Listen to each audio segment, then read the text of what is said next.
నమస్తే ఫ్రెండ్స్, నేను మీకు ఈరోజు ఈ వీడియోలో రోడ్ సైడ్ దొరికే చల్ల పునుగులు ఇంట్లోనే చాలా క్రిస్పీగా ఎలా చేసుకోవాలో చూపించబోతున్నాను. ఈ పునుగులు చాలా క్రిస్పీగా చాలా టేస్టీగా ఉంటాయి. ఇంకా ఈ పునుగులు పైననేమో చాలా క్రిస్పీగా, లోపల చాలా సాఫ్ట్గా, సూపర్ టేస్టీగా ఉంటాయి. మరి ఈ పునుగుల కోసం ఏమేం కావాలి, ఎలా చేసుకోవాలి, వీడియోలోకి వెళ్ళి చూసేద్దాం లేట్ చేయకుండా. ఇంకా ఇప్పుడు పునుగుల కోసం ఇట్లా మిగిలిపోయిన ఇడ్లీ బ్యాటర్ని తీసుకోండి. ఈ ఇడ్లీ బ్యాటర్ ఒకవేళ బాగా పులిసిపోయిందయితేనేమో మనం పెరిగేసుకోనవసరం లేదు. బాగా పులియకపోతే మనం పెరిగేసుకోవాలి. బాగా పులిసిన పిండి కాబట్టి నేను డైరెక్ట్‌గా ఇందులోకి ఉల్లిగడ్డలు వేసేసుకుంటున్నాను. నేను ఒక మీడియం సైజ్ ఉల్లిగడ్డని ఇలా సన్నగా కట్ చేసి వేసుకున్నాను. ఇంకా ఇందులోకి ఒక 4, 5 పచ్చిమిర్చిని ఇలా సన్నగా కట్ చేసి వేసుకోండి. కొద్దిగా కొత్తిమీర, కరివేపాకును కూడా సన్నగా కట్ చేసి వేసుకోండి. ఒక హాఫ్ టీ స్పూన్ జీలకర్ర, ఒక చిటికెడంతా వంట సోడా, ఒక కప్పు మైదా పిండి, ఒక 2 టీ స్పూన్ల బియ్యపిండి వేసుకోండి. ఈ బియ్యపిండి వేసుకోవడం వల్ల పునుగులు అనేటివి మంచి క్రిస్పీగా వస్తాయి.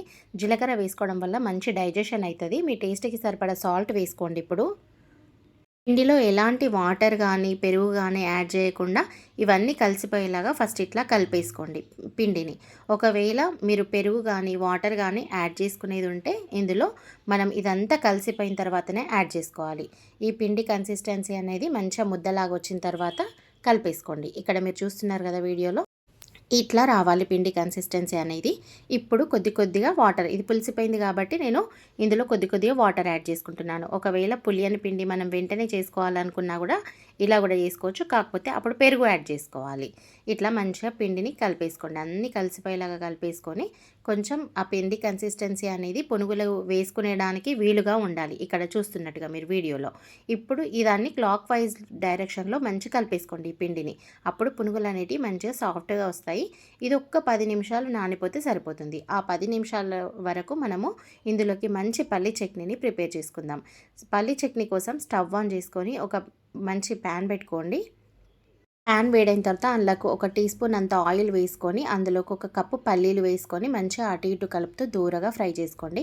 పల్లీలు అనేటివి మాడకుండా ఫ్రై చేసుకోవాలి. పల్లీలు బాగా మాడిపోయినాయి అనుకోండి, పల్లీల చట్నీ అనేది టేస్ట్ చేంజ్ అయిపోతుంది. పల్లీలు అనేటివి మధ్యలో ఇట్లా బ్రేక్ అయ్యేంత వరకు లో ఫ్లేమ్లో ఫ్రై చేసుకోవాలి. ఇక్కడ మీరు చూస్తున్నారు కదా వీడియోలో, కలుపుతూ అటు ఇటు మాడకుండా ఫ్రై చేసుకోవాలి. పల్లీల కన్సిస్టెన్సీ అనేది ఇక్కడ నేను చూపిస్తున్న విధంగా ఉండాలి. ఇలా పల్లీల కన్సిస్టెన్సీ ఇలా వచ్చే వరకు ఫ్రై చేసుకోండి. ఇవి చల్లారడానికి ఒక ప్లేట్లో వేసేసుకోండి. మళ్ళీ సేమ్ ప్యాన్లోకి ఒక టీ స్పూన్ ఆయిల్ వేసుకోండి. అందులోకి ఒక కప్పు, ఈ స్మాల్ కప్పుతోనే నేను 1 కప్ వేసుకుంటున్నాను పుట్నాలను కూడా దోరగా అటు ఇటు కలుపుతూ మాడకుండా ఫ్రై చేసుకోండి. కొందరికి పుట్నాల ఫ్లేవర్ అనేది నచ్చదు పల్లి చట్నీలో. అట్లాంటి వాళ్ళు కూడా పుట్నాల ఫ్లేవర్ని గుర్తుపట్టకుండా మంచి టేస్ట్గా అవుతుంది. ఇలా పుట్నాలని మంచిగా ఫ్రై చేసుకోవడం వల్ల పుట్నాలు కూడా మాడకుండా కలుపుతూ ఫ్రై చేసుకోండి. ఇక్కడ మీరు వీడియోలో చూస్తున్నట్టుగా ఇట్లా ఫ్రై కావాలి. ఇంకా ఇవి కూడా చల్లారడానికి ఒక ప్లేట్లో వేసేసుకోండి. మళ్ళీ సేమ్ ప్యాన్ పెట్టుకోండి. సేమ్ ప్యాన్లోకి పచ్చిమిర్చిని ఇట్లా 2 ముక్కలుగా కట్ చేసుకొని అటు ఇటు కలుపుతూ ఫ్రై చేసుకోవాలి. పచ్చిమిర్చి ఇట్లా మంచిగా ఫ్రై చేసుకోవడం వల్ల మనకు ఎప్పుడైనా కడుపులో మండకుండా ఉంటుంది. ప్లస్ చట్నీ కూడా చాలా టేస్టీగా అవుతుంది ఈ పచ్చిమిర్చిని ఇట్లా ఫ్రై చేసుకోవడం వల్ల. ఇవి కూడా చల్లారబెట్టుకోండి. ఇంకా ఇందులోకి ఒక టీ స్పూన్తోని జీలకర్ర వేసుకోండి. ఒక టీ స్పూన్ అంతా, ఇక్కడ మీరు చూస్తున్నట్టుగా ఒక టీ స్పూన్ జీలకర్ర వేసుకోండి. ఒక చిన్న టీ స్పూన్తోని 2 టీ స్పూన్ల ధనియాలు వేసుకోండి. ఇంకా ఇందులోకి ఒక 2 ఎల్లిపాయలు, ఒక చిన్న అల్లం ముక్క, ఒక 2, 3 చింతరేకులు. మీకు చింతరేకుల ఫ్లేవర్ ఇష్టమైతే వేసుకోవచ్చు, లేకపోతే స్కిప్ చేయొచ్చు. ఇక్కడ మీ టేస్ట్కి సరిపడా సాల్ట్ వేసుకొని ఇవి మిక్సీ పట్టేసుకోండి. వాటర్ పోయకుండానే పొడిగా మిక్సీ పట్టుకోండి ఫస్టే. ఇక్కడ చూస్తున్నట్టుగా ఇట్లా పొడి అయిపోయిన తర్వాత కొద్దిగా వాటర్ పోసుకోవాలి. ఇక్కడ నేను ఇవన్నీ మంచిగా దగ్గరకు అనేసి పొడిని ఒక గ్లాస్తోని హాఫ్ గ్లాస్ అంతా వాటర్ వేసుకుంటున్నాను. వాటర్ వేసుకున్న తర్వాత కూడా మంచిగా కలిపేసుకొని మిక్సీ పట్టేసుకోండి.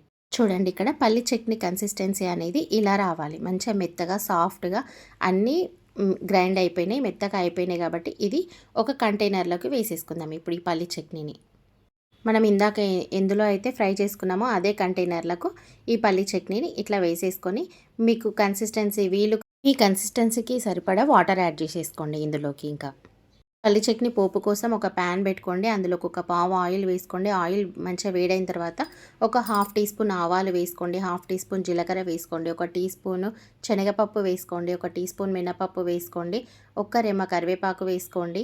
ఇంకా ఇందులోకి ఒక 2, 3 ఎండుమిర్చిని ఇలా సన్నగా కట్ చేసి వేసుకోండి. ఒక చిన్న టీ స్పూన్‌తోని పసుపు వేసుకొని అటు ఇటు కలుపుతూ ఫ్రై చేసుకొని ఇంకా ఇది పోపుని మనం చట్నీలో వేసేసుకోవడమే. ఇంకా ఇంతే సింపుల్, ఎంతో టేస్టీగా ఉండే పల్లి చట్నీ కూడా రెడీ అయిపోయింది. ఒక్కసారి ఇలా చేసి చూడండి. ఏ బ్రేక్‌ఫాస్ట్‌లోకైనా సూపర్ టేస్టీగా ఉంటది పల్లి చట్నీ. ఇంకా మనము పునుగులు ప్రిపేర్ చేసుకుందాము. పునుగుల కోసం స్టవ్ ఆన్ చేసి ప్యాన్ పెట్టుకొని డీప్ ఫ్రైకి సరిపడా ఆయిల్ వేసుకొని ఇలా ఆయిల్ హీట్ అయిందో లేదో ఒక చిన్న పిండి ముద్ద వేసుకొని చెక్ చేసుకోండి. ఆయిల్ బాగా హీట్ అయిపోయింది. ఇలా చేతిని వాటర్లో డిప్ చేసుకుంటూ మనం పిండి ముద్దల్ని చిన్న చిన్న ముద్దలుగా వేసుకోవాలి. ఇందాక మనం కలిపి పెట్టుకున్న పిండిని ఇట్లా చిన్న చిన్న ముద్దలుగా వేసుకోవాలి. అప్పుడు మనకు పునుగులు అనేటివి చాలా క్రిస్పీగా లోపల సాఫ్ట్గా వస్తాయి. మనం పెద్ద పెద్దగా వేసుకున్నాం అనుకోండి, పునుగులు అనేటివి మంచి లోపల వరకు ఉడకకుండా పిండి పిండిలాగా వస్తాయి. ఇవి వెంటనే కలపకుండా కొంచెం హీట్ అయిన తర్వాత గరిటతోని అటు ఇటు కలుపుతూ ఫ్రై చేసుకోండి. ఇవి మంచిగా ఆయిల్ రిలీజ్ ఇట్లా ఈ నురుగులు అనేటివి కొంచెం తగ్గిపోవాలా. ఈ నురుగులు తగ్గిపోయిన తర్వాత ఇక్కడ నేను చూపిస్తున్నట్టుగా ఇట్లా కలుపుతూ ఫ్రై చేసుకోండి. ఇంకా అప్పుడు అవి అతుక్కున్న పునుగులు కూడా విడిపోతాయి అన్నమాట. వెంటనే కలిపితే అవి విడిపోవు. లైట్ గోల్డెన్ బ్రౌన్ కలర్ వచ్చేంత వరకు కలుపుతూ ఇలా ఫ్రై చేసుకోండి. ఇంకా ఇంతే సింపుల్, ఎంతో టేస్టీగా ఉండే పునుగులు ఇంట్లోనే రెడీ అయిపోయినాయి. అలాగే మీ దగ్గర ఉన్న పిండినంతా బ్యాచ్ వైజ్గా చిన్న చిన్న పునుగులుగా వేసుకోండి. ఎప్పుడైనా పెద్దగా వేసుకోవద్దు. నేను ఇందాక చెప్పాను కదా. వీడియో నచ్చితే లైక్ చేయండి, ఫ్యామిలీ అండ్ ఫ్రెండ్స్కి షేర్ చేయండి. ఇలాంటి మంచి మంచి రెసిపీస్ కోసం మా ఛానల్ని అయితే సబ్స్క్రైబ్ చేసుకోండి. సబ్స్క్రైబ్ చేసుకున్న వెంటనే బెల్ బటన్ ప్రెస్ చేసి ఆల్ అనే ఆప్షన్ని ప్రెస్ చేయండి. అప్పుడు మేము వీడియోస్ అప్లోడ్ చేసిన వెంటనే మీకు నోటిఫికేషన్ వచ్చేస్తుంది. Okay friends, thanks for watching my video. వీడియోకి ఒక లైక్ ఇవ్వడం అయితే అస్సలు మర్చిపోద్దు ఫ్రెండ్స్. ఒక లైక్ అయితే ఇచ్చేసేయండి ఇంకా.